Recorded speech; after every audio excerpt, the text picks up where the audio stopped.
All right, hello and welcome everybody. Good evening to those of you guys joining us from the States, and a good morning. And thank you for those of you guys joining us bright and early from Beijing and other parts of China. A word of introduction, my name is Devin Lau. I am the Assistant Director here at Yale Center Beijing. Special welcome to those of you especially who are joining us for the first time. Just a quick introduction, Yale Center Beijing was established in 2014 as a gathering place for leaders from Yale, China, and the rest of the world to get together and to dialogue about important issues facing our world. So we bring the best of Yale, whether that's professors or alumni, to China to share from all fields of study, be it literature or philosophy, medicine, music, economics, science, art history, you name it. In the time of global pandemic, we are not able to meet in person, but we are very lucky to have an online platform that allows us to reach even more people than before. And so we're especially happy today to be welcoming everybody to a topic that is of particular interest, which is the discussion of Albert Camus' The Plague, which of course was already a very popular book before the current global pandemic, but has now taken even greater significance. So today we're lucky to be joined by two speakers. The first is Professor Alice Kaplan. Professor Kaplan is Sterling Professor of French at Yale, which is the highest professorship at Yale. She's also the director of the Whitney Humanities Center, as well as a co-director of the Yale Translation Initiative at the Macmillan Center. She's an incredibly prolific and award-winning writer and translator of both books and articles, and she's a noted specialist in 20th century France, working at the intersection of literature and history. Her book, by the way, Looking for the Stranger, has been translated into Chinese, and the Chinese publisher Duku has graciously agreed to provide a few copies to give out to the first 5 people who ask questions during the question and answer session. So thank you to Duku for providing those copies of a very much anticipated Chinese translation of this wonderful book, which is now readily available for those of you guys that are interested. Professor Kaplan will be joined by Laura Marris, who is one of her former students, who now teaches creative writing at the University of Buffalo and is also at work on a new translation of Camus' The Plague. I should note that she has been working on this translation before the pandemic, so it's not just a circumstantial thing, but something she's been working hard at for a while. She's a graduate of Yale, and actually our time at Yale overlapped, though I don't think we knew each other. And she has a Master's of Fine Arts in Poetry from Boston University. She herself is also a prolific writer and translator of both poetry and prose. She's won many awards and garnered plenty of raving reviews for her translations in particular. And she herself serves as a judge on translation award committees. And so again, we are very excited for this discussion of a very pertinent topic. And I know many of you guys are as well, given that you guys woke up bright and early to join us today. So with that, I will turn it over to Professor Kaplan and Laura Marris. And I would also ask for those of you guys that are willing and able, please turn on your webcams so that we can see you, just because it's always better to talk to some faces instead of a blank black screen. So yes. All right, Professor. Okay, Devin, thank you so much for organizing this for Laura and me. It's exciting and a little strange to be here, knowing that it's morning for you and evening for us. So that's really going to cross some borders tonight, tomorrow. I think, Laura, do you want to put our slides up and we'll just... Yeah, I'll start sharing the screen. And thank you so much, Devin. It's so cool to see you. Your name is familiar to me, and it's great to know that we overlapped at Yale. So yeah, I will share our screen, and we have some slides for you. And good morning, everyone. Thank you so much for joining us. And if you have a question or anything, feel free to pop it in the chat, and we will get to it when we get to the Q&A. So here we go.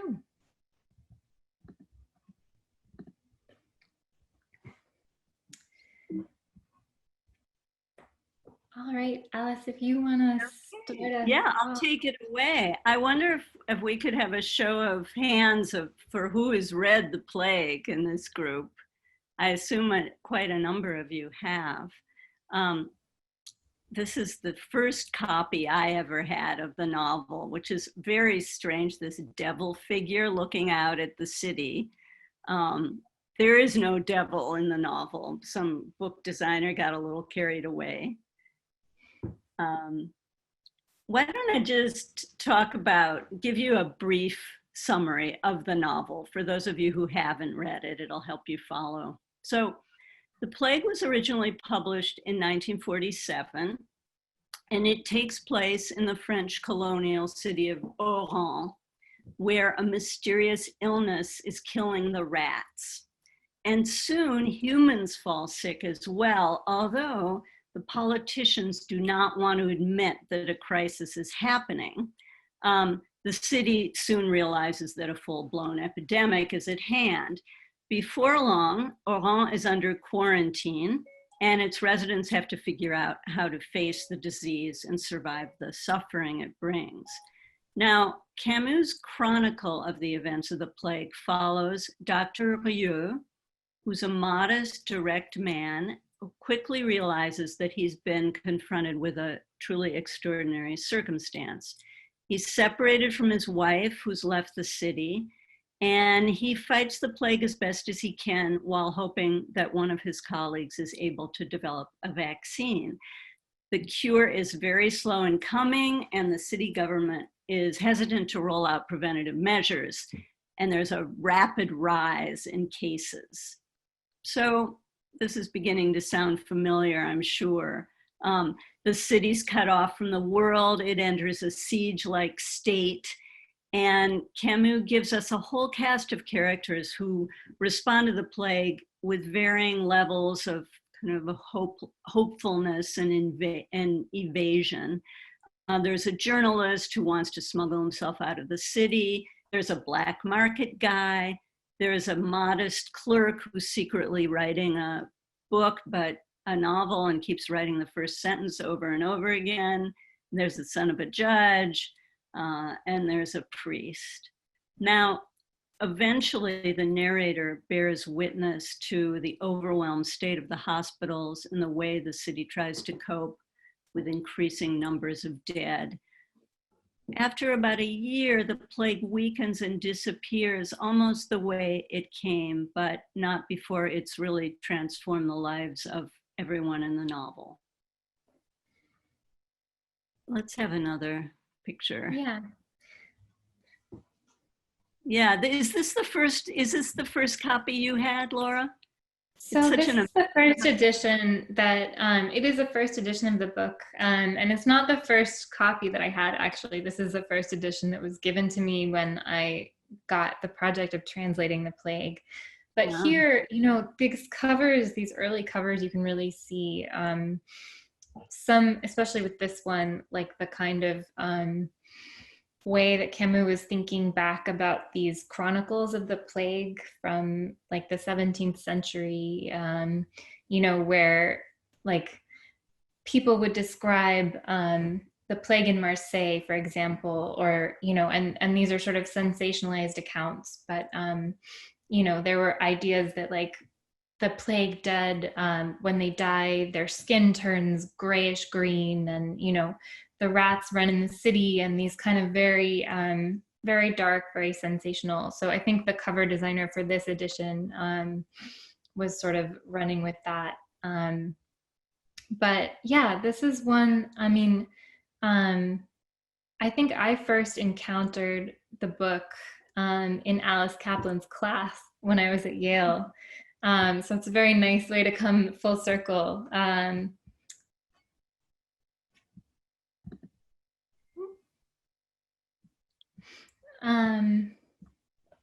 Yeah, it's a very nice way to come full circle. And let me just quickly see. Can you hear me okay? Yeah, I think most people, okay, good. most people just checking. People So yeah, so I first encountered the plague with Alice Kaplan at Yale.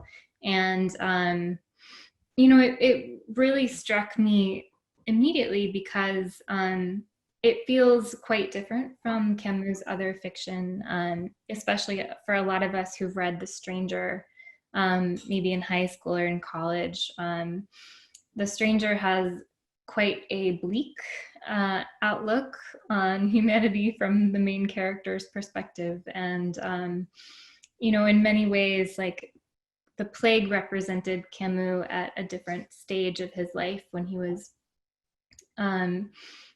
living through World War II and the German occupation of France, but also, you know, when he was sort of discovering in himself what he would do in a situation of oppression. And so I really got very interested in the stylistic differences between The Stranger and The Plague in Alice's class. And maybe I'll just show you. So another strange thing about Alice and I, our Professor Kaplan and I, our journey with The Plague this year is that we were actually in Oran in December doing research on the plague right before the coronavirus broke out. So you can see in this slide, this photo is actually a photo of the old walls of the city of Oran. And these were the walls that, the kind of gates of the city that Camus imagines closing in the plague.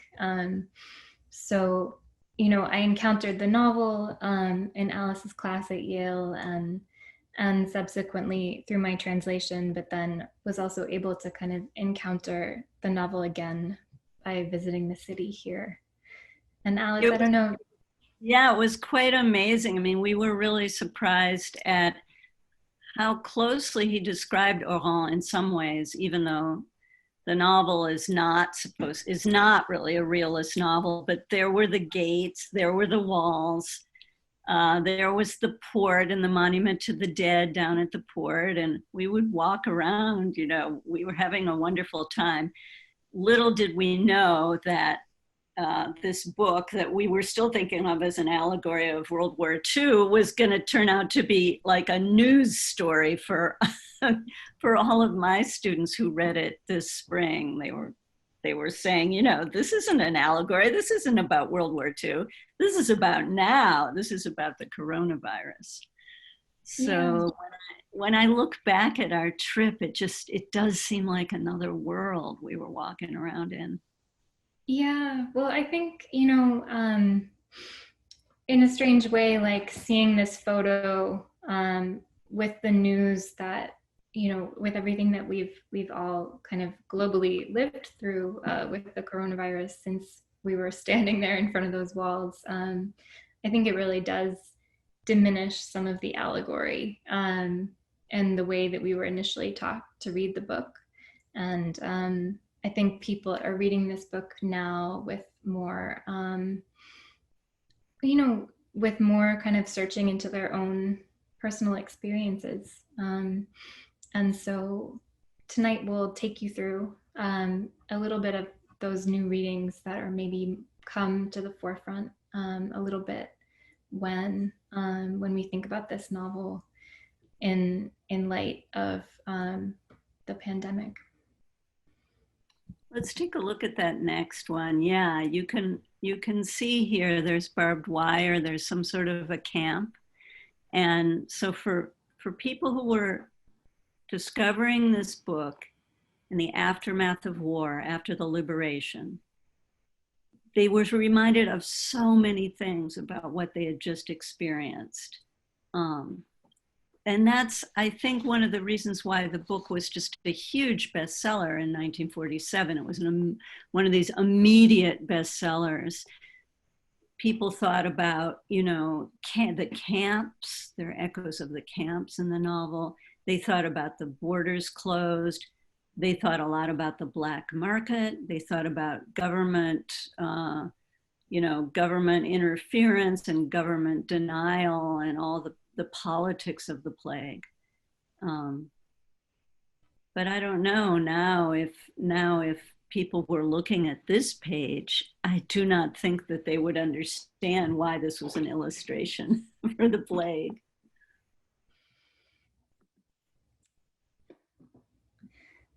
So brief bio, Speed Express bio of Camus. He was born in 1913.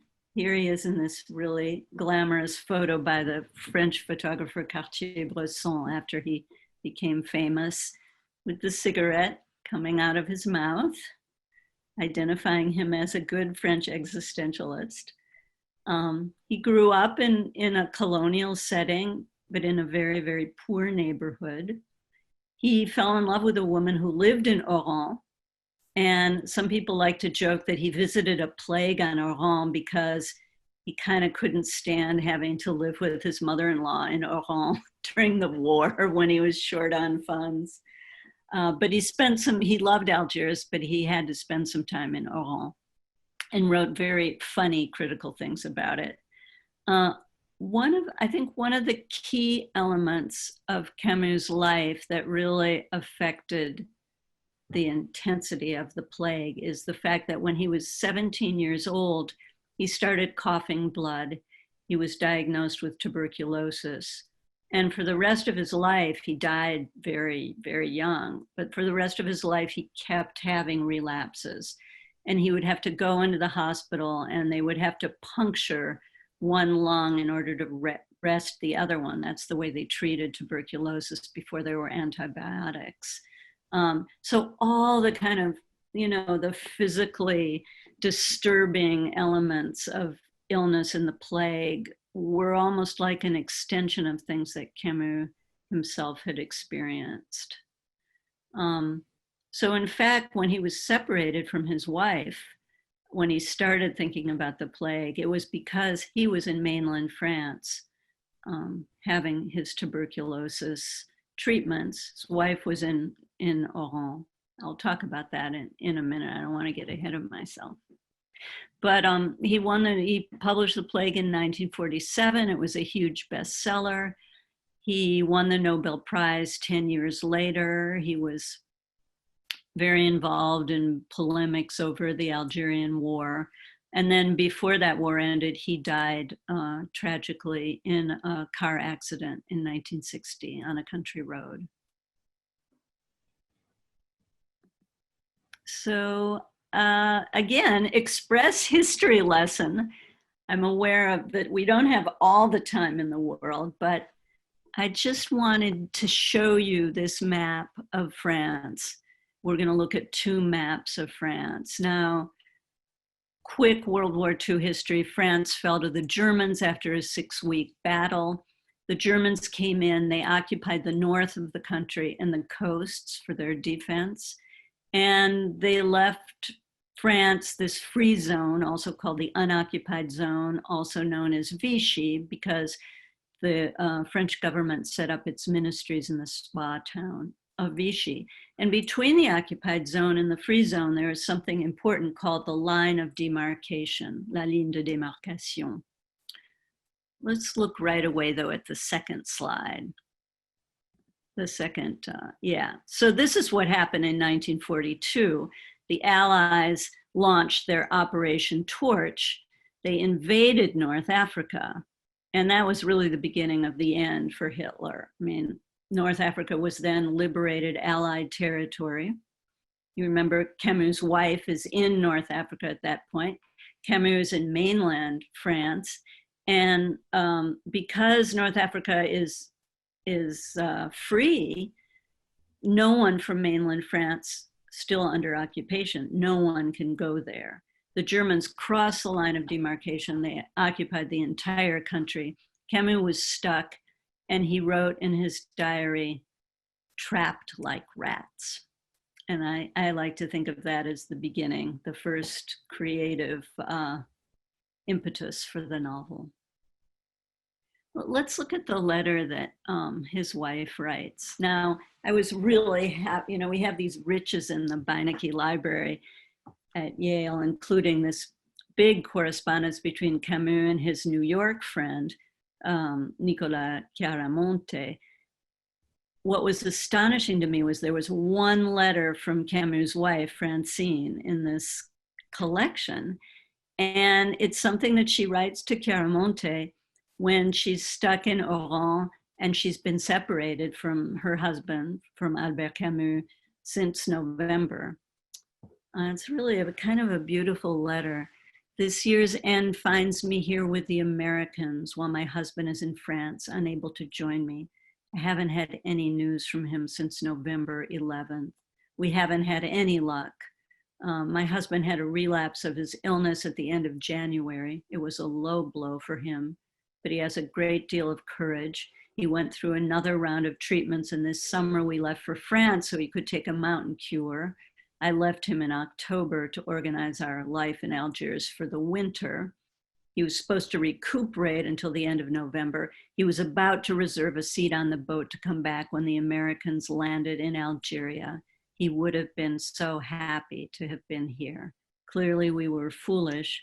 We wanted to act as if the war didn't exist, and the war has separated us. So in the novel, it's Dr. Ryu's wife who goes to the mainland to take a cure, to go to a sanitarium to cure her tuberculosis. But in real life, it was Camus who went to the mainland for a cure for his tuberculosis. And I just think it's really wonderful. He switched things around. He transposed everything so that the plague was going on in North Africa and there was this kind of free world outside.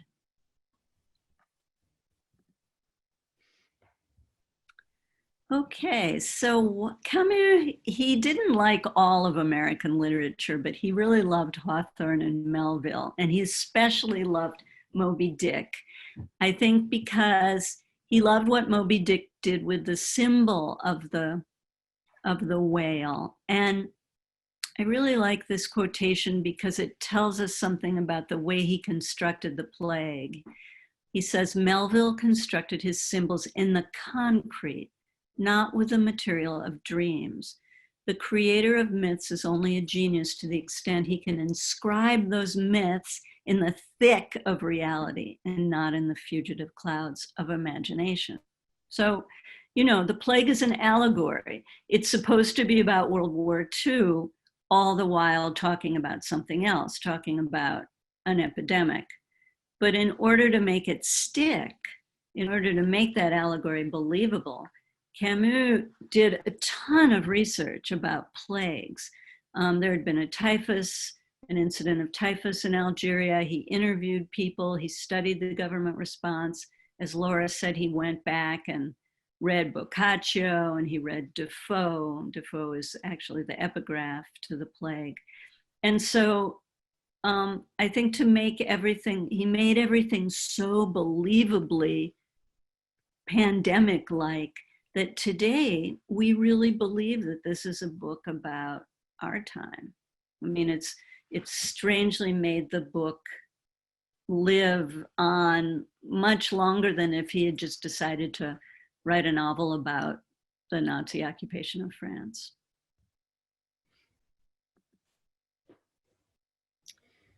Yeah, so this was, I was in Oran in 2014 and I was walking down these arcades. This is where Camus' mother-in-law lived, and this is the street right in front of the apartment where he lived, where he did all the corrections on The Stranger and began to write The Plague.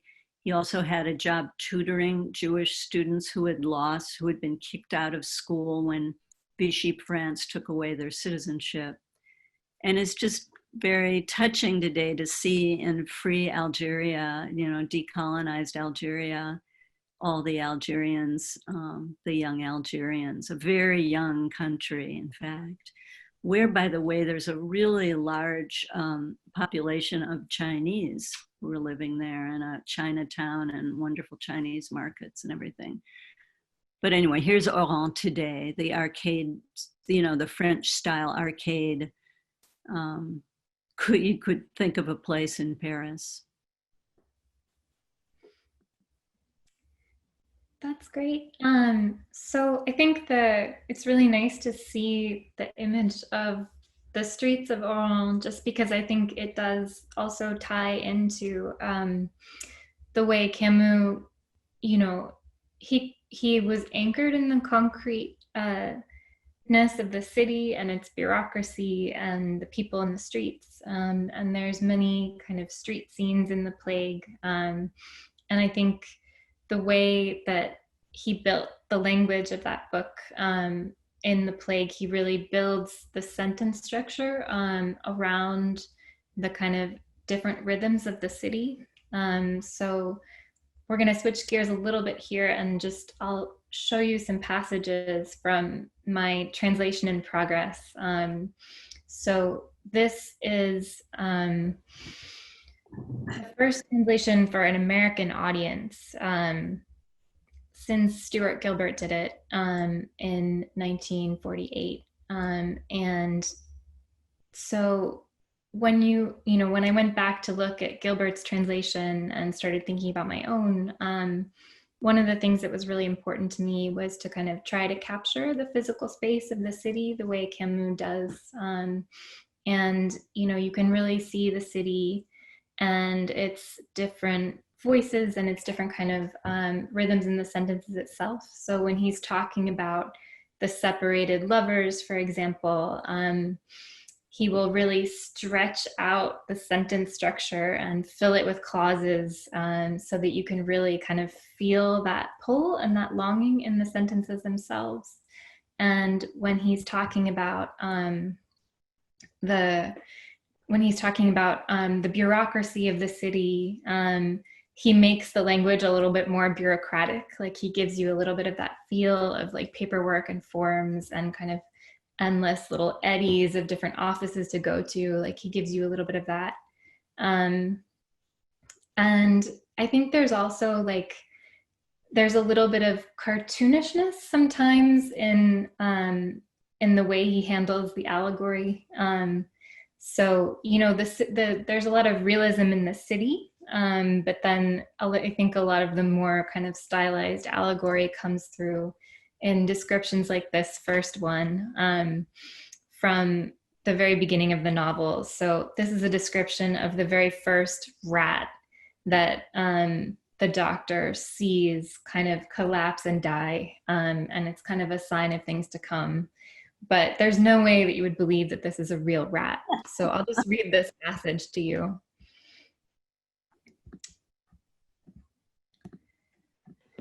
That same evening, Bernard Rieu was standing in the hallway of the building, searching for his keys before going upstairs, when, from the dark end of the corridor, a large rat emerged with shaky steps and wet fur. The creature stopped, seemed to try to catch its balance, started toward the doctor, stopped again, spun around with a little cry, and finally fell, blood spurting from its parted chops. The doctor stared at it for a moment, then went up to his apartment.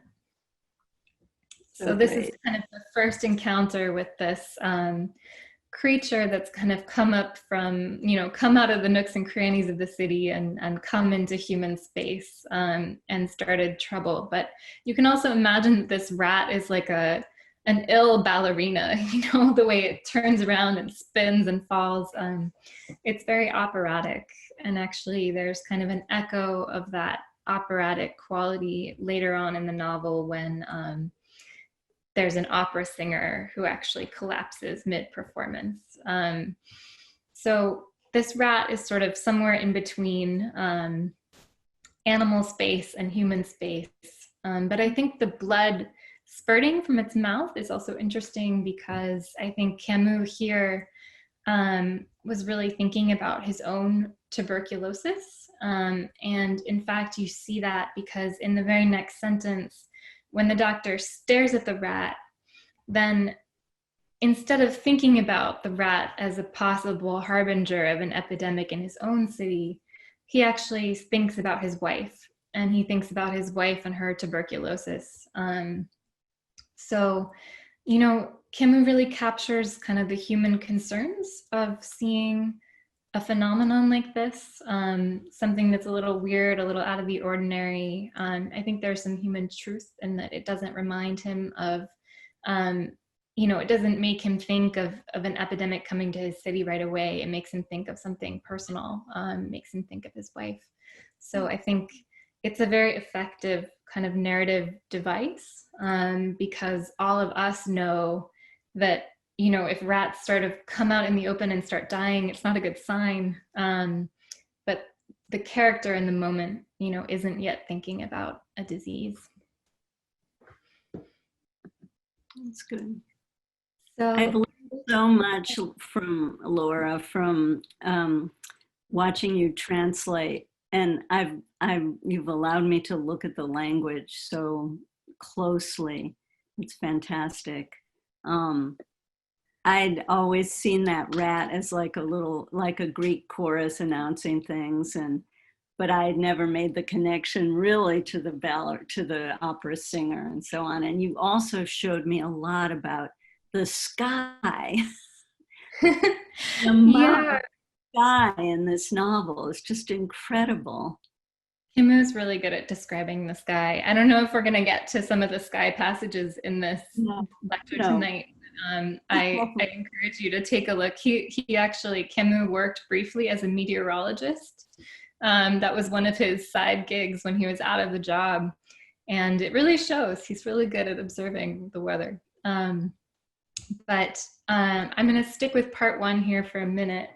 And this is kind of a good example of the sort of bureaucratic processes in the city that I was talking about. And I think this is one of the passages when I was translating it and, you know, living in America, like really kind of looking around and thinking like, you know, the authorities are not doing enough in my own life, and then kind of coming and seeing this in the plague.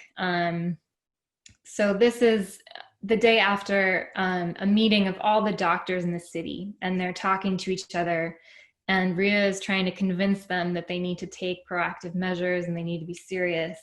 But, you know, the leader of the city is not sure yet. So this is kind of Ria observing the precautions that are being taken. The day after the meeting, the fever made another small leap. It even appeared in the newspapers in benign form, since the journalists contented themselves with just a few allusions to it. The day after that, Ria noticed little white posters the mayor's office had rapidly pasted up in the most discreet corners of the city. It was difficult to see these posters as proof that the authorities were taking the situation seriously. The measures were not draconian, and much seemed to have been sacrificed to avoid alarming public opinion. The preamble of the decree announced that, in fact, several cases of a pernicious fever whose contagiousness they could not yet determine had appeared in the municipality of Oran. So I think you get some of that crunchy, you can even notice it when you read it aloud, like the preamble of the decree announced that cases of a pernicious fever whose contagiousness they could not yet determine. It's sort of like that bureaucratic language that's hiding, you know, some of what it's saying in its own sort of litigiousness or abstraction. And I think you can feel here too in the narrative, like Camus is really picking up the suspense. So, you know, Ria is watching people get sick. He's sort of a doctor on the front lines. He's seeing the impacts of this fever. He's watching the case numbers go up, and he's noticing that it's really fast. But what's happening in the city and the way that the plague is appearing in the city is much slower than what Ria knows on the front lines. So, you know, all that's changed about the city is that there are a few quiet little posters in discreet corners. But, you know, for a doctor, it's kind of like, you know, somebody in a movie, like watching when two characters are having a conversation across a table, but the person who's watching the movie knows that there's like a bomb ticking under the table. You know, there's a kind of dramatic irony in this bureaucratic language, and I think Camus deploys that very well. And Alice, feel free to chime in at any point. No, I was going to say, you know, from thinking about Camus' life, the amount of paperwork he had to deal with during the occupation years just to get a travel permit to leave North Africa to go to mainland France so he could take his tuberculosis cure. I mean, he knew a lot about paperwork, you know. It was very hard to move around. Yeah, And he realized like the way paperwork could be dangerous too. I think anytime you experience like wartime, it's paperwork can be what separates you from the person you love. It can be what prevents you from getting supplies that you need. You know, there's a real connection for him between the power of paperwork and kind of the difficulty of living in these times. And I think something that's interesting about that is that all of the paperwork he's talking about is like on paper, very tangible, you know, has these kind of written reports and language attached to it. Whereas I think for us, it's a little bit different, like having so much take place online. But yeah, I'm going to keep going through the plague here. Oops. Coming on my favorite, the swimming scene. There we go. So this is a passage from one of the most famous scenes in the plague. So this is from the swimming scene, which is a moment when Dr. Rieu and his friend and colleague Taru take a break. They take a break. It sort of comes out of nowhere. And I was recently talking to somebody about why this scene happens in the novel when it does. Because most of this part of the book, part 4, is really just like a struggle. It's a battle. It's the worst part of the epidemic. You know, everything is sort of at this very high plateau. So people are dying. The healthcare workers are exhausted. They're just sort of like pushing through and trying to save as many people as they can. But in the middle of that whole section, there's kind of this beautiful, strange moment of breathing space.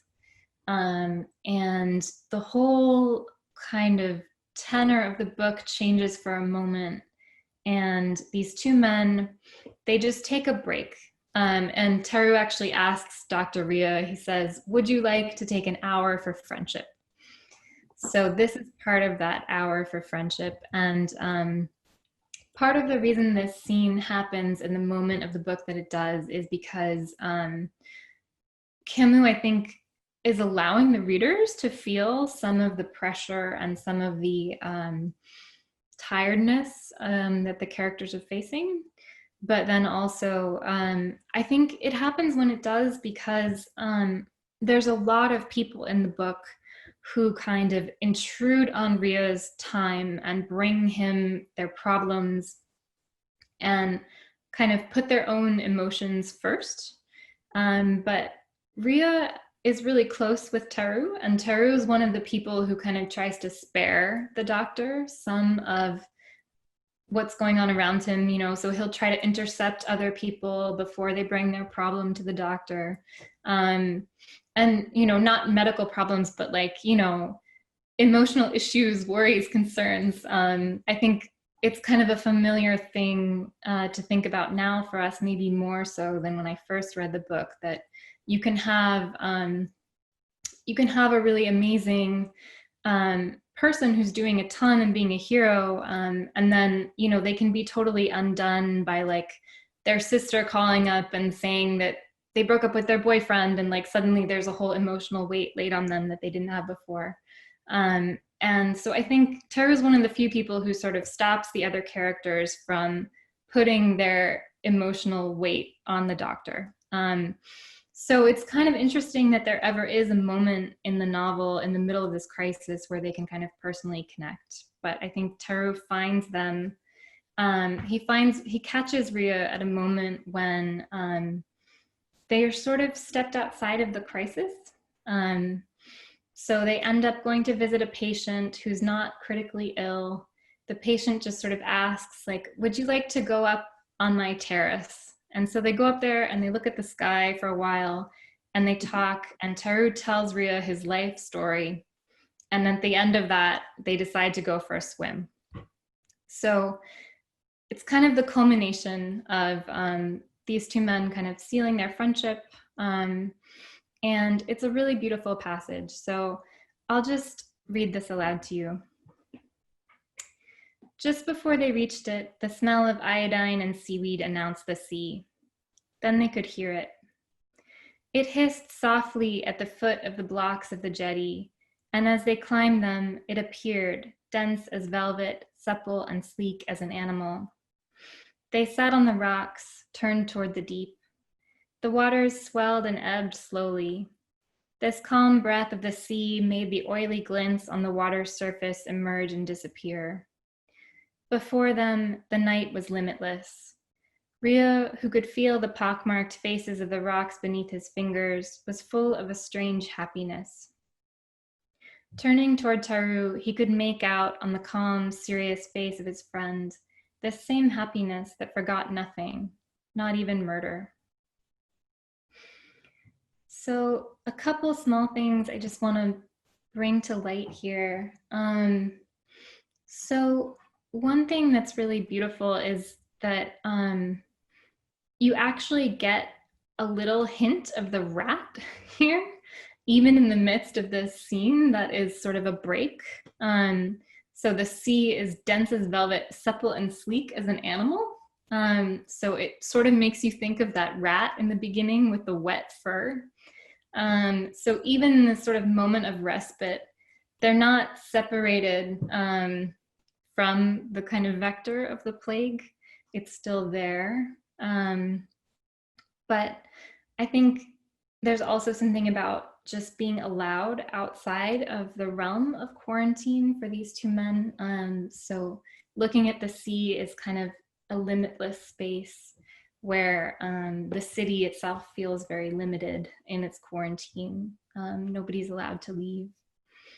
And I think the portrait of happiness that Camus offers here is really beautiful.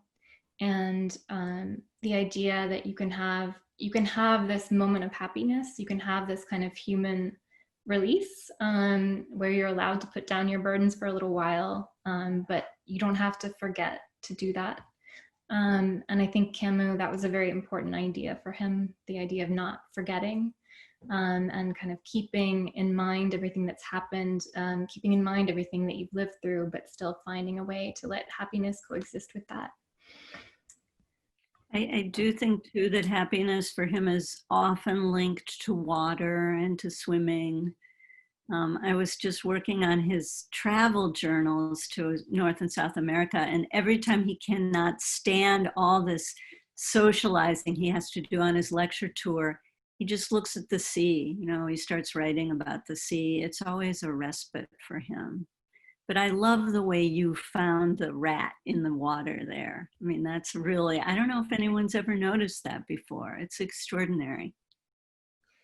It's not the idyllic picture of the ocean you might imagine.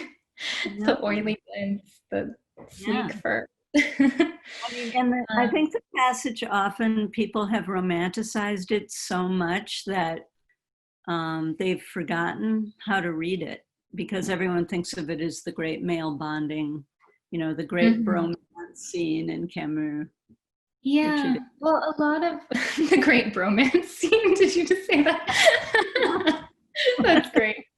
That's hilarious. No, I think that one thing that I really consciously did with this translation was to return it to its kind of spare state. I think Stuart Gilbert, because, and this is something, you know, that's really natural that happens, but because Stuart Gilbert also lived through World War II and was translating contemporaneously, I think he had a lot of emotional responses to the book that kind of make their way into the language. And I think the original French is a little bit more spare. And there's some emotional restraint that Camus really carefully exercises. And I think what I've tried to do is to like restore that restraint so that readers can have that emotional response that Camus intended. And I think sometimes if the text is even more, if it's a little more spare, if it holds back a little, you actually feel more as a reader than if the language gets more flowery and kind of brings in some of that emotion that's not actually there, but is in, you know, that is the natural reader's response. That's why I'm so eager to teach this new translation. It's going to be really fun to see the responses. I hope it lives up to it. I mean, Stuart Gilbert's translation is always, I mean, it's been successful, but this is going to be, it's going to be different. I'll be very curious to see what your students say. Yeah, you'll have to come visit. You'll have to zoom in to the plague lecture. Yeah. That sounds great. So I'm just going to share one last passage with you. And this last passage is from part 5. So this is sort of one of the first days when the city has reopened. And this is the first train that's allowed to come into the train station after the city's quarantine is over. And this is a passage that really showcases the kind of quality of the sentences that I mentioned, where you can really feel in the kind of separation of people that the sentences stretch themselves. And they're really, you can feel the kind of pull of longing in the length of the sentences when Camus was talking about the separated lovers. So this was one of the most challenging passages to translate, and I'll just read it to you. Besides, all of them, more or less consciously, were like him. Oh, and I should also say before I read this is Rambert is waiting for, it's Rambert the journalist who is waiting on the platform for his wife. So he was stuck in Oran and she was in France, and now they're going to be reunited. Besides, all of them, more or less consciously, were like him, and that was all they wanted to talk about. On the train station platform where their personal lives were beginning again, they still felt like a community, exchanging glances and smiles. But as soon as they saw the steam from the train, their feeling of exile was extinguished by a downpour of vague and stunning joy. When the train stopped, endless separations that had often begun on this same station platform came to an end there in 1 second, at the moment their arms closed with exultant greed around the bodies whose living forms they had forgotten. In Rambert's case, he didn't have time to look at the form running towards him before she had already heaved herself against his chest. And with his arms wrapped around her, pressing her head against him so that her familiar hair was all he could see, he let his tears flow without knowing whether they came from his present happiness or from the sorrow he had repressed for too long, sure that at least they would prevent him from checking to see if this face buried in the crook of his shoulder was the one he had dreamed of so often, or else that of a stranger. He would find out later if his guess was right. For the time being, he wanted to be like all those around him who seemed to believe that the plague could come and go without changing the human heart.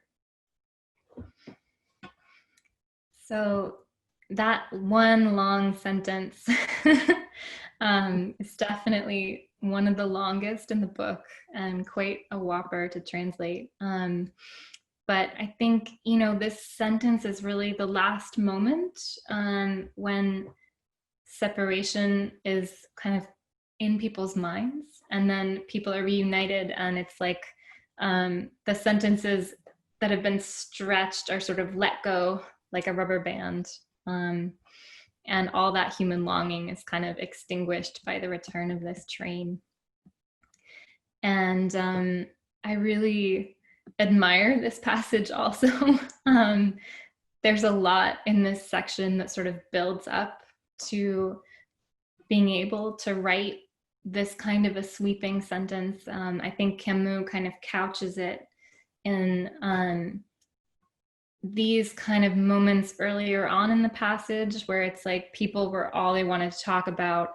Their personal lives were beginning again. These statements that are a little bit more vague in general, like what does a personal life mean compared with like this image that we get of these people reunited and it's like the first hug they get to have.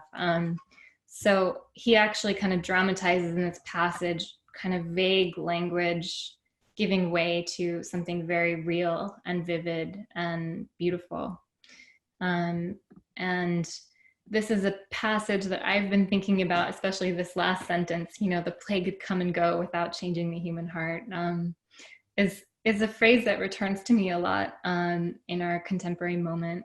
And I think that it's one that really sticks with me just because, in our moment of like coming out of COVID or not, or having, we're sort of at this ambiguous place in the epidemic where we don't really know yet how we might be changed by it. And I think a lot of us can maybe empathize with these people standing on a train platform who are sort of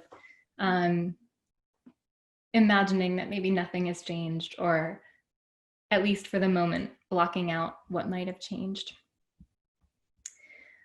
Yeah, I think in some ways the passages when the plague has subsided are the most troubled in the novel, because there's all this, there's danger in the reunion. I mean, he doesn't know Rambert doesn't know if this woman he's been longing for is going to turn out just to be a stranger to him after the separation.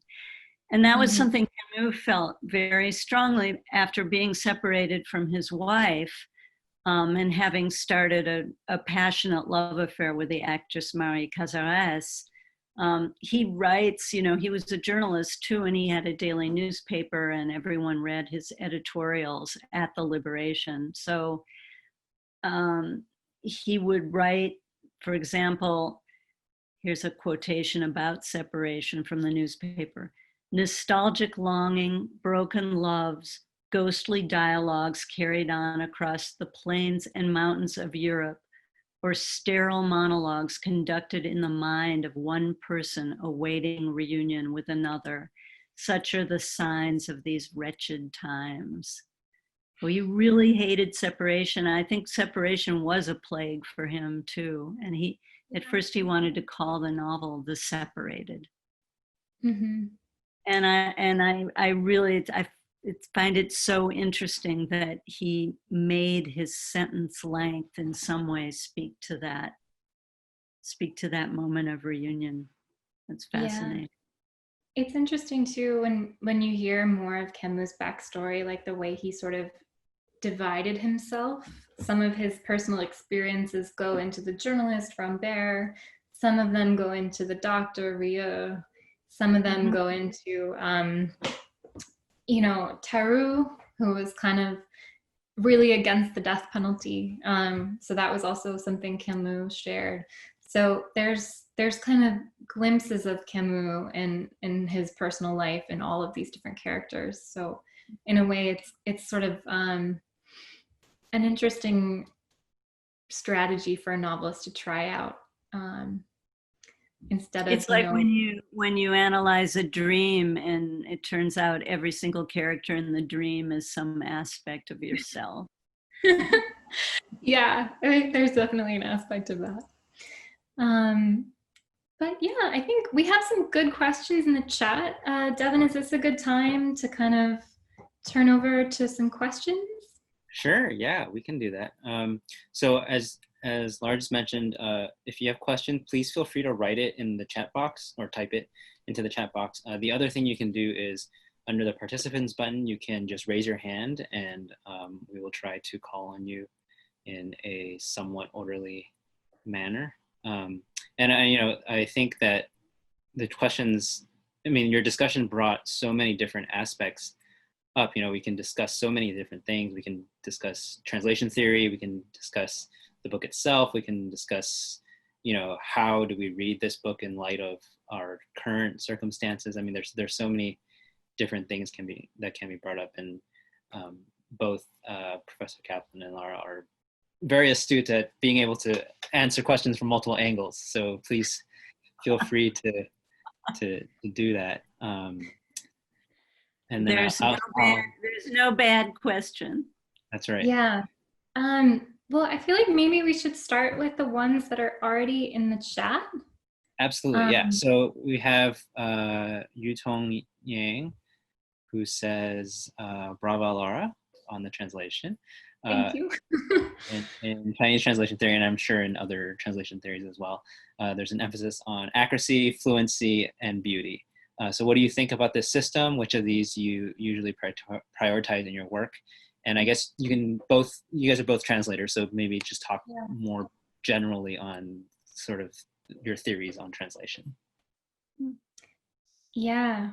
I mean, I think that's a great kind of triad of qualities. I think fluency is maybe the most tricky part of that. I think something I was worried about when I was translating this is that it's possible sometimes to be like too fluent. You know, there's some wisdom that says that like every great sentence has something a tiny bit strange about it or a tiny bit off about it. I think sometimes romantic language is incredibly fluid and fluent. So I tried to leave like the little strangenesses in Camus' sentences when they're there. Like for example, you know, and I'm talking about like fluency of reading experience also. So fluency in language is something else, but like in translation theory, usually we talk about fluency as like how a text reads. And of course they're related, but I think when I'm thinking about how fluidly and the kind of fluency of the reading experience, I'm usually thinking about how strange the original is and how strange it should be in English, and how smooth of a reading experience the text actually asks for. So, you know, sometimes if a text is using multiple languages, for example, like you wouldn't want a multilingual original that becomes one single language in translation. So even that can come up in like place names. So I tried to keep the original place names in the novel whenever I can. In the past, people have kind of translated them. But if it's the name of a neighborhood, I leave it because that was a real place that existed. So that's one way that, you know, fluency can be good, but it can also kind of turn into like domesticating a text, which is what you don't want. Yeah, there's a big debate now about domestication of a text versus keeping the foreignness. I think it's a really delicate balance, but certainly Stuart Gilbert was of the domesticating sort, and he would just explain things, you know, as though he didn't quite trust the reader. And it was even more extreme when he translated The Stranger. I mean, he kind of destroyed. He clearly didn't understand the weird things Camus was trying to do with indirect discourse and with a kind of alienated narrator. And he made him sound like a sort of good old British guy. So when Matthew Ward redid The Stranger, in 1988, he made it strange, you know, and that was rescuing it. Mm-hmm. I like that, making something strange is a form of rescue. That's great. Yeah, really great comment about the laws of nature. I like that a lot. Thank you, Helen. Yeah. I have a question about Camus' existentialism. Ooh. That's what yeah. Sorry, let me just read the question in case people are not looking at the group chat. So the question is, Camus as an existentialist or underlying existentialism as a way of thinking, does it make it difficult or peculiar in how you approach his text, whether for translation or for interpretation? Yeah. Well, I'll take a first stab by saying something that might seem provocative, which is that Camus really despised the label existentialist. He used to say that he and Sartre needed to make like a press release saying that their philosophies had nothing to do with one another. I think what he resented really was the kind of the social prestige of the existentialist milieu, and he didn't want to get all sort of mixed up with Sartre and Beauvoir. But he had a notion of the absurd that was really, really important to him, and I think it had to do with, you know, getting kind of a death sentence when he was 17 years old and always having death like right in front of him, and seeing, this goes back to what Helen was saying, that nature is indifferent to us. Nature is this powerful force. And that's why he's attracted to metaphors like the myth of Sisyphus, where you keep rolling this boulder up a hill and it keeps rolling back down again, and there's nothing you can do. So that was Camus' absurdity, and it's not quite the same as Sartre's existentialism. Yeah, I think that's super important, the idea that that death was right there for him, and that's sort of where his sense of the absurd comes from, but also kind of connecting that to ideas of maybe human hubris, we think we can control everything. We think that putting up some posters will stop an epidemic, and I think Camus' philosophy of the absurd, he had maybe a little bit of more of a concern with the laws of nature and the natural world than Sartre did. Sure. But I think in terms of the translation, that philosophy of the absurd is something that I think makes some of the more bureaucratic moments in the novel really enjoyable, because Camus is actually quite funny in a sort of really biting, dark humor. There's a moment when the prefect of the town is really impressed with the system they've developed for, burying people. And he says, oh yes, it's so much better than it used to be in the old chronicles of the plague. And then Ria's response is a kind of perfect encapsulation of Camus' idea of the absurd. He just says back to the prefect, yeah, it's the same death, but in our case, we filled out forms. He has a real kind of understanding of the absurdity of that moment. So just in the translation, trying to keep the sort of biting quality of that. It doesn't need to be paraphrased, it's right there in the French. Here's a good one from Amy. Yeah, I'm gonna unmute you and you can sort of interact a little bit here.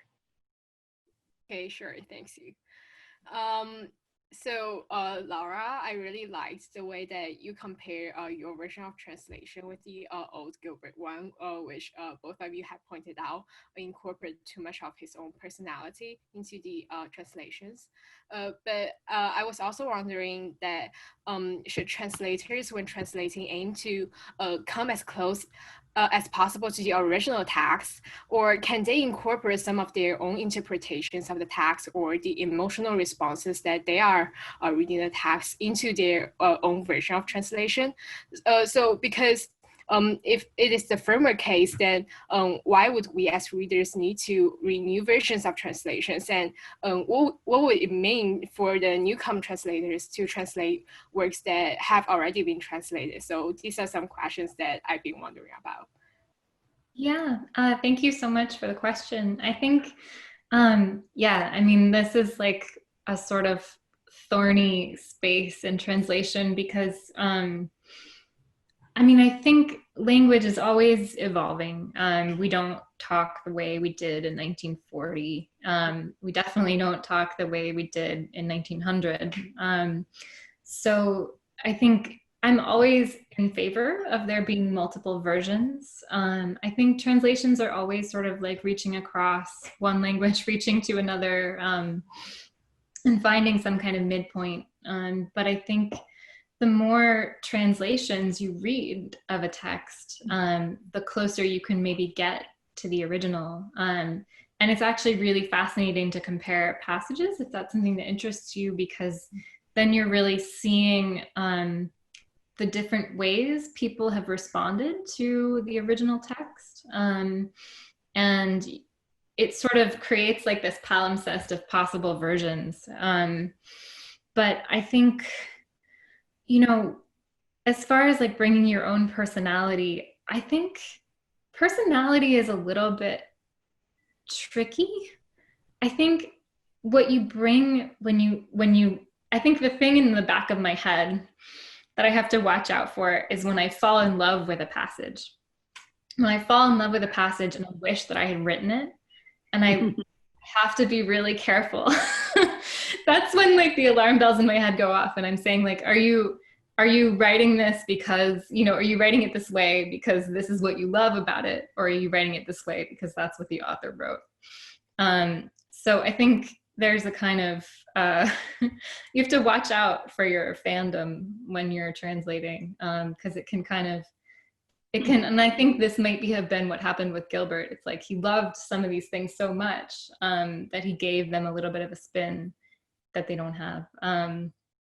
But yeah, I think you can tell a good translation sometimes by how long it's able to last. And,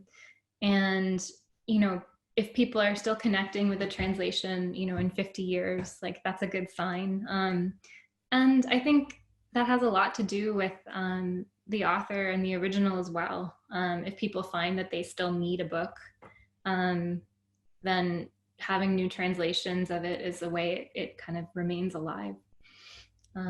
So I would look at it as like an evolving art form where we all kind of participate in a multilingual reading experiment over time, rather than having one definitive version that exists forever in translation. And then, that's what success is in the field. I think success is something much more kind of plastic.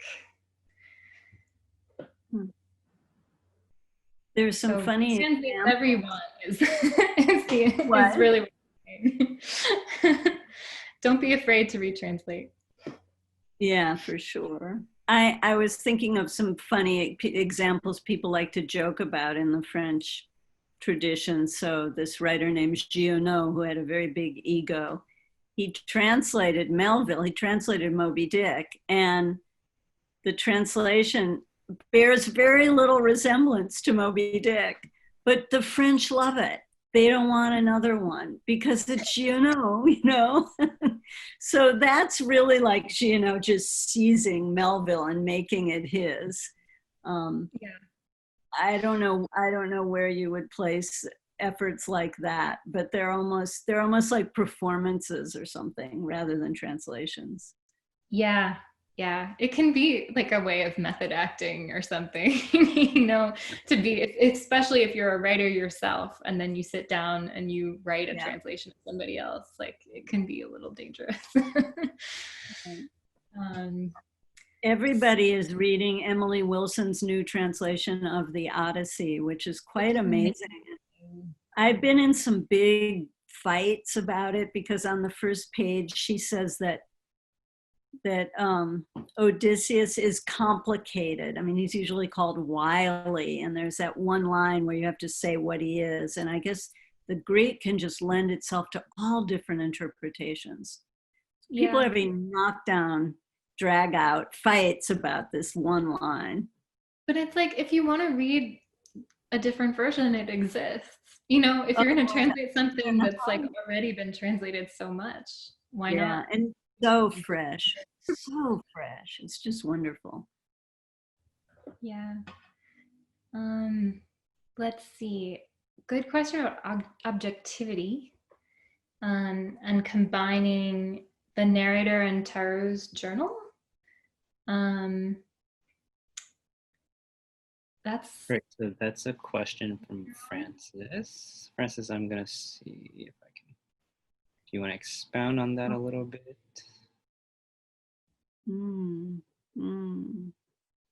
Yeah, sure.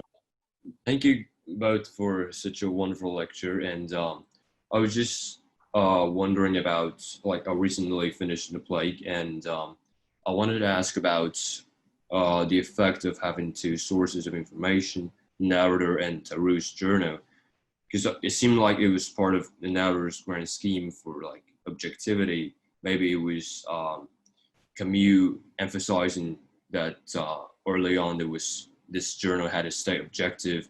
It covered all the details in the pandemic, but it stayed objective all the way. And do you think it worked? And like, can a narration be truly objective? Thank you. Yeah, you raise an issue that we haven't discussed, but it's one of the most fascinating things about The Plague, which is that the narrator, Dr. Ryu, decides he's not going to reveal his identity. and in fact doesn't reveal his identity. I hope this isn't a spoiler for people who haven't read it, but spoiler alert, yeah, as we say.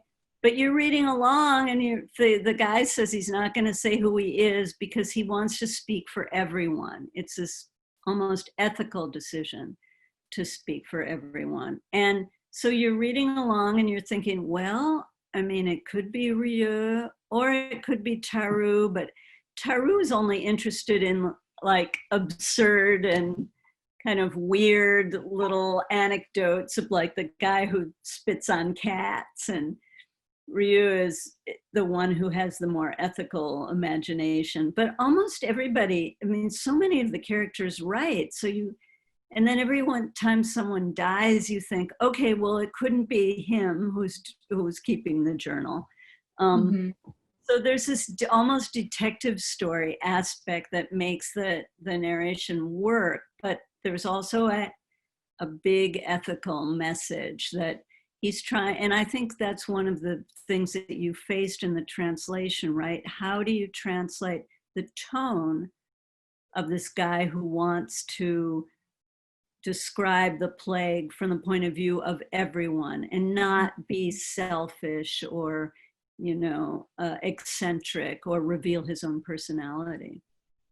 Yeah. Yeah, like Laura. Yeah, no, I think that's it's a really good distinction. I mean, I did a book group discussion about this novel with like 40 doctors from Columbia in the middle of March. And one of them said, Rieu, he's really trying to speak as the voice of collective trauma, which I think puts it really well. I mean, it's quite a grand ambition, but that voice, I think also, it's what it is for him to be human. And then I think Tarou's notebooks, like his journal, that's more to me of like where the voice of the absurd creeps in. Tarot is sort of like a historian of history, but backwards. They talk about he's looking through the wrong end of the binoculars. He's only interested in these tiny little things. And so I think kind of Camus wanted to have this very serious project of trying to speak about, this collective darkness, this collective trauma that everyone had just been through. But he also didn't want to be only doing that. I think a book of just that would be really hard to sustain. So he has these little moments when like life breaks in, and instead of the tragedy of the war and the occupation, instead we have this guy who's devastated because he really likes to spit on cats, once a day, and then all of a sudden the cats are gone. So, there's this whole range of human tragedy that's possible. But I think Camus wants to capture both sides, but one voice can't capture both sides. So he brings in Tarou. We've got quite a few questions sort of in the vein of comparing the situation in the plague with our current coronavirus pandemic. So Jane and Beijing and Louis Song all sort of in that same kind of vein. How would you sort of read the plague in light of our current situation, both in terms of the ineptitude of politicians dealing with it, in terms of using it as a source for learning from how to deal with a pandemic, and also just a general comparison between society then and now? Yeah. I mean, I think one of the, sorry. Oh, go ahead, Alice, please start. Yammering here. I mean, it was so amazing to face my students on their little Zoom squares, to experience separation, not the kind that Camus imagined, but the separation that we all have now, only able to speak to one another at this distance. So right away, COVID was making us understand the theme of separation in the novel very differently. And also one of the things that's so poignant to me as I reread the novel is that sense of not knowing when it's going to end. Because I think that's where we are right now. Certainly that's where we are in the United States. When is it going to end?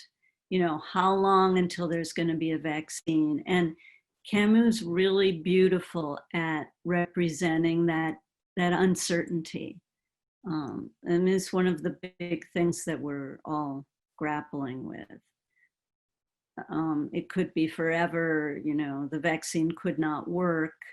The difference between the Camus plague world and our plague world is in the Camus plague world, it's one city, and outside the city, there's a healthy world. Whereas for us, this disease is global. So it's a global crisis. It's not one city. In that way, what we're dealing with now is even more terrible than what Camus imagined. Yeah, I think that's such an important point. You know, the book, like most books, becomes like a kind of microcosm. And, you know, there's a lot that gets left out. And I think for me, kind of doing this work in this time, I felt a lot like I'm sort of looking through the book at the world, because I was spending so much time with it every day. It became like this strange lens, because it would be so fresh in my mind. You know, I would translate a passage about Rhea and Teru walking through the city, and then I would go out and walk in my own city and sort of notice things that I had never noticed before, like the fact that in quarantine, like more people were looking up at the sky, you know, even though we can travel somewhat a little bit, there was quite a few months there where people were really staying at home. And I think it just gave me a kind of theory of uncertainty, because Camus is such a good theorist of kind of the uncertain and the separated. I think I was just constantly like testing what I was seeing and thinking in the world and comparing it back with what I had read. And I think that the book really sustained that. It held up to that in a way that I wasn't necessarily expecting.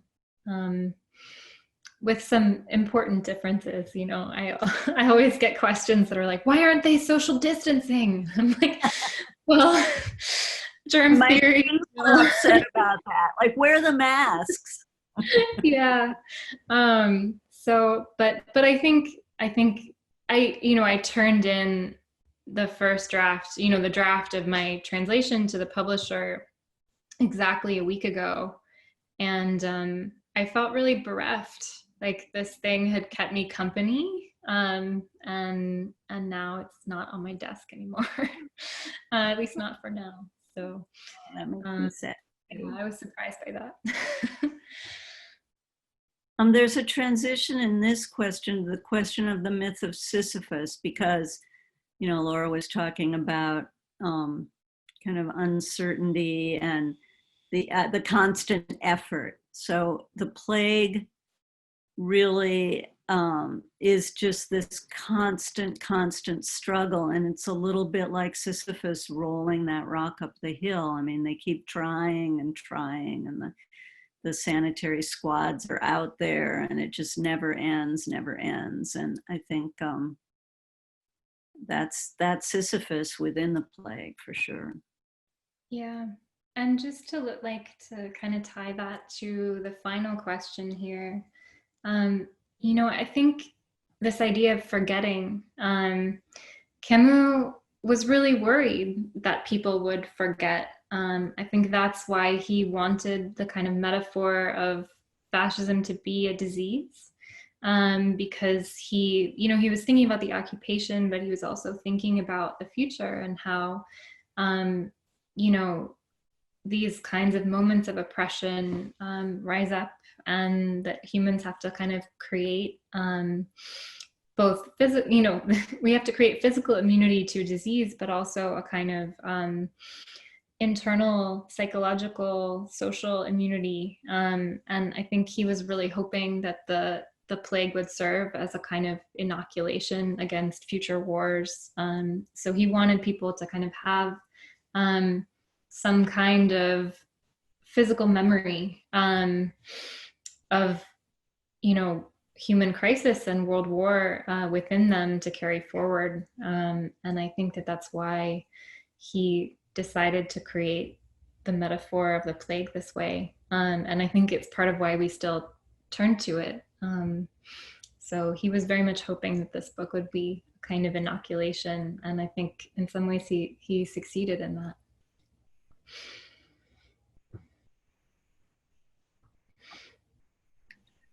Great. We have a question from Celine. Sort of the essence of the question is spending time with great literature and how that transforms the way you interact with or have an emotional response to your own life and the things that are happening around you. Yeah. Since COVID, I think people have been reading much more. I mean, they've been at home, a lot of people have been alone, and there's only so much screen time you can take. So it turns out I was talking to just our little local bookstore guys, and they're just seeing a lot of people coming in and getting book after book, and that's got to be a good thing. It just, the idea of putting yourself in other people's shoes, I mean, right there, that's got to be an inoculation against plague, I think. Yeah, I like this idea of emotional knowledge too.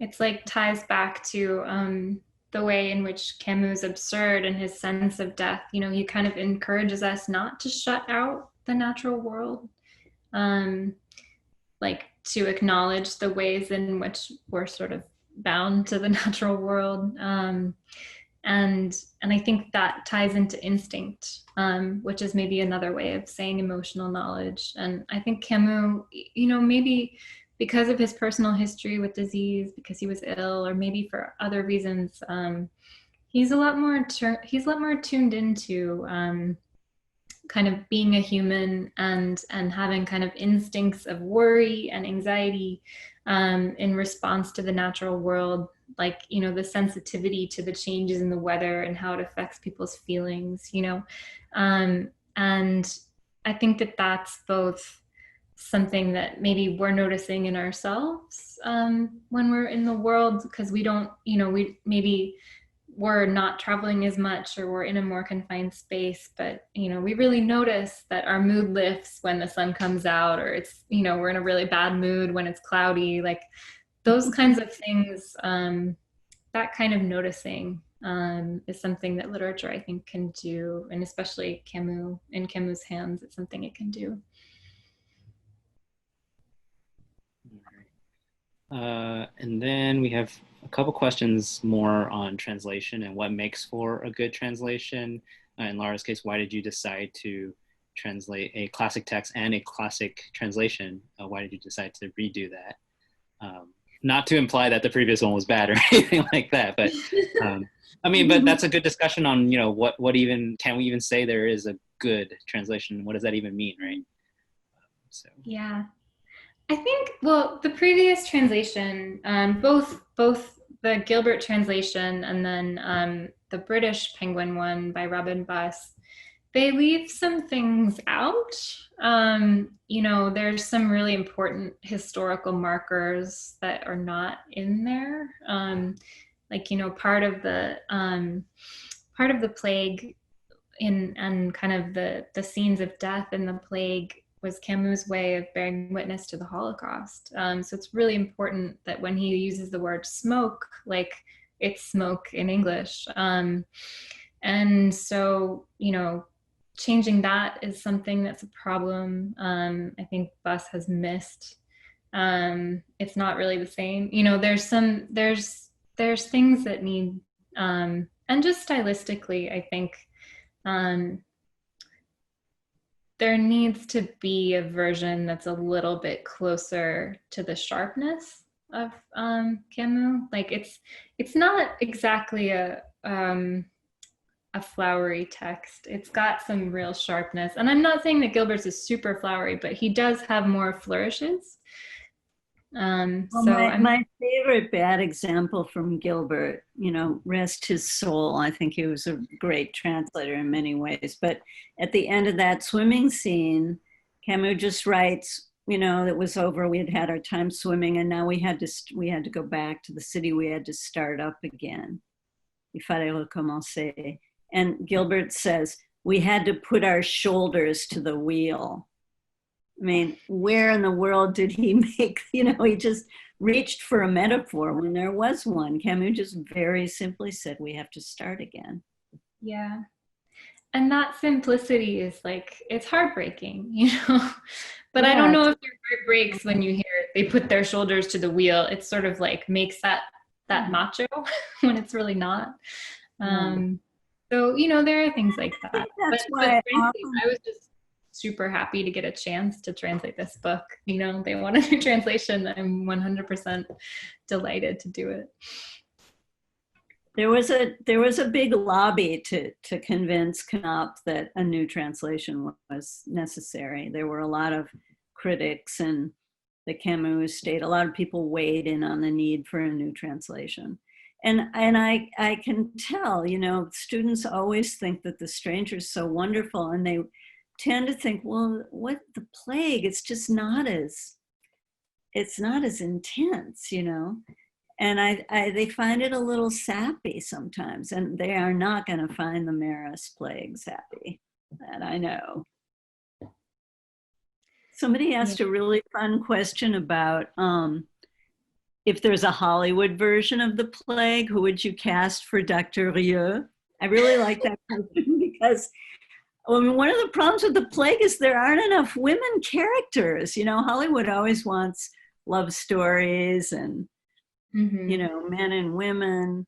So the one version that's been made that's pretty good is, I think, an Argentine version of the plague that's set in it's a kind of a Latin American, you know, dictatorship situation.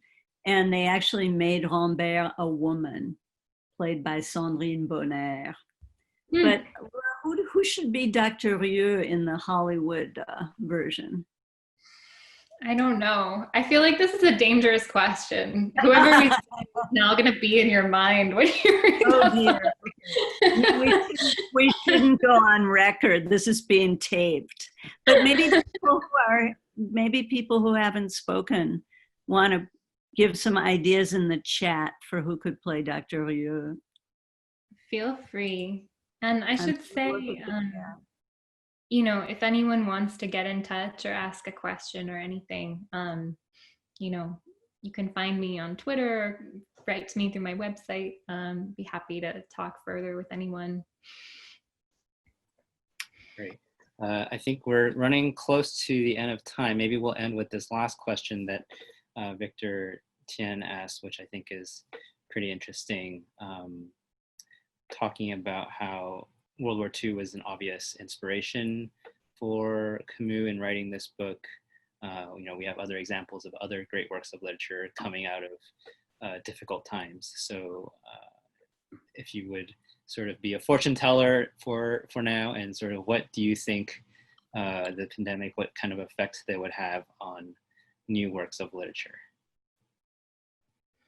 Well, from what I hear from publishers in New York, everybody's bringing out tons of books about the pandemic. Who knows if any of them are going to have lasting power like the plague. But there was a really wonderful pandemic book by Emily St. John Mandel called Station 11. And she published it during Ebola. It's about an Ebola-like plague that kills and wipes out an entire civilization. And it's really, really beautiful. And Laura and I did a book group with her. When was it? Seems like a long time ago now. I've lost all track of time. It's like, anyway, she's a wonderful novelist, and she, of course, had no idea that she was anticipating, in some ways, what's going on now. Her plague novel was very different than Camus. She didn't linger over the disease or the illness. The people they just died really fast until there were very few people left on Earth. Yeah. So different feeling. I think there's something to that. I mean, The Plague is not really a novel of aftermath. It's very much in the moment. And I think actually, to write a novel of aftermath, of what happens afterward and the rebuilding, is sometimes more hopeful. I think Camus was leery of, painting too rosy a picture of, or too romantic a picture of like human striving. But as far as the future of, I think there's a lot of strength in writing adjacent to what you're experiencing. So, Camus wrote about World War II, but he wrote about it through the lens of something different, through disease, through a plague. So I'm really excited to see what metaphors people pull to kind of write about what we've experienced, and what kinds of psychological scenarios will be created in literature. It might not be a book about the plague, but it might be a book that's also about separation, using some other kind of metaphorical system. So there'll be a novel about Zoom. No. Yeah. Actually, last week, a Zoom novel. actually, last week we had a interesting talk with Jingsu on Chinese sci-fi and sort of, Oh wow! Wow. Yeah. loneliness and separation and AI. Yeah. And so that was something interesting. And then actually, a couple of weeks from now, we'll have David Bromwich talking about sort of how Shakespeare wrote in his time, reflecting on a lot of works there. So clearly, that's something that happens. And Laura, I especially like that. It doesn't have to be about the plague, right? It'll be about a lot of the other emotional struggle and turmoil that the pandemic brought about. And so, great time of reflection. Well, thank you so much, both of you, for a fantastic discussion.